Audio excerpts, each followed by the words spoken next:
Right then, Dave, it's not something that I'm used to seeing you with, but obviously you're using a pod today. What's that all about? Yeah. No, it's not something I use an awful lot, but it's something I always keep in the motor. I mean, the whole thing, although it looks like quite a big unit there, all packs down into this little bag, which I keep behind the seat in the car. Right. And it's handy if you turn up and you've got to swim like this. You know, especially if you're going to a lake you don't know. I've come up and stuck in the past. I went to a lake in France, and the swim that I'd chosen, there was just no way you were going to get a bank stick in. No. Didn't have a pod with me. It was a nightmare. You know, you end wow. up with a bank stick at this angle and one at this angle, and the whole setup's wobbly and terrible.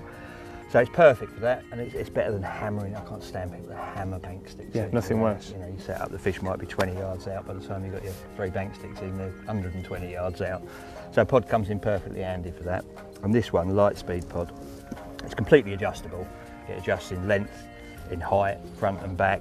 The actual buzzer bars lift up on their own, so if you were taking it to France, for example, you know, and you've got like rocks and stuff in the edge and you want a typical French setup and the tips up in the air, it's capable of that. Right. Or if you want a low down setup like this for normal English fishing, it's adjustable to that as well. Looks the part as well, everything's just spaced nicely. Yeah. The rods look nice and neat on it, which it shouldn't matter, but it's very important these days, isn't it? It is, yeah. Yeah, people like everything to look nice, and it's very, very solid. You know, the way it's all braced, once it's up, it's completely rock solid. It's nice and low as well, I like that. A lot of pods you see they're just a bit too high and you just think, well... Well, that lower sort of centre of gravity obviously makes it more stable. I mean, the pods of old, if you got a bite on your left hand or right hand rod, quite often they were going over, weren't they? The whole thing would tip over, but this is, you know, I mean, once they're braced against each other, it's absolutely rock solid.